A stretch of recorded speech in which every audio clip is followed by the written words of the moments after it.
June వచ్చేసింది. June వచ్చేసిందంటేనే ధరల ప్రభావం ఖచ్చితంగా ప్రతి సామాన్యుడి మీద ఉంటుంది అనే అంచనాలు మొదటి నుంచి ఉన్నాయి.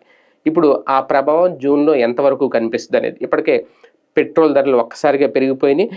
దాదాపు లీటర్ పెట్రోల్ మీద రూ. 8 పైగా పెరిగిపోయింది. డీజిల్ మీద కూడా ధరలు పెరిగిపోయినియి. అయితే ఇవి ఇక్కడితో ఆగవు. జూన్‌లో మరింతగా పెరుగుతాయి అనే అంచనా.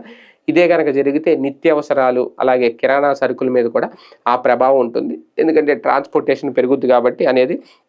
అలాగే నిత్యావసర వస్తువుల్లో కీలకమైనది గ్యాస్. అలాగే ఇప్పటికే ఎల్‌పీజీ గ్యాస్ మీద రూ. 50 పెంచేశారు. జూన్‌లో కూడా మరోసారి ఈ ధరల పెంపు అయితే ఉంటుంది అనేది మొన్న నుంచి విశ్లేషకులు అంచనా అయితే వేస్తున్నారు. ఈ నేపథ్యంలోనే ఒకటి గత కొన్ని నెలలుగా సాగుతున్న యుద్ధం ఏదైతే ఉందో, అయితే ఆ గల్ఫ్ ప్రత్యక్ష అలాగే పరోక్ష యుద్ధం ప్రభావం ఖచ్చితంగా భారత్ మీద కనిపిస్తోంది అనేది. అదే జూన్‌లో ఆ ప్రభావం ఇంకా ఎక్కువగా ఉంటుంది. ఆ నేపథ్యంలోనే ఇప్పటికే కేంద్రం అలాగే ప్రధాని నరేంద్ర మోడీ కూడా పొదుపు మంత్రం అందుకున్నారు, అలర్ట్ చేస్తున్నారు, బంగారాలే కొనొద్దని చెప్తున్నారు. ఎందుకంటే విదేశాలకు వెళ్ళే మన డబ్బు కనుక విదేశాలకు వెళ్ళిపోతే, డాలర్ మార్కంలో కనుక వెళ్ళిపోతే ఇక్కడ కాస్తంత సంక్షోభం పెరుగుద్ది. ఇప్పుడు ఆల్రెడీ సంక్షోభంలో ఉన్నాం.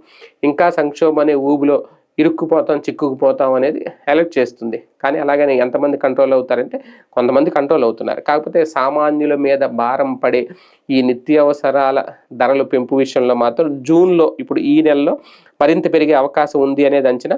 రూ. 150 వరకు పెట్రోల్ వెళ్ళే అవకాశం ఉంది అనేది కొంతమంది చెప్తున్నారు. అదే నేపథ్యంలో ఎల్‌పీజీ గ్యాస్ సిలిండర్ల ధరలు కూడా పెరిగే అవకాశం ఉంది. మరొక రూ. 50 పెంచే అవకాశం ఉంది అనేది. అదే గనక జరిగితే మధ్యతరగతి మీద భారం అవుతుంది. పేద ప్రజల మీద కూడా భారం అయ్యే అవకాశం ఉంటుంది. జూన్ నెలలో మాత్రం ఖచ్చితంగా ఈ ధరల ప్రభావానికి సిద్ధంగా ఉండాలి. ఈ ధరల భారాన్ని తట్టుకునేందుకు సిద్ధంగా ఉండాలి అనే అంచనాలైతే కనిపిస్తున్నాయి.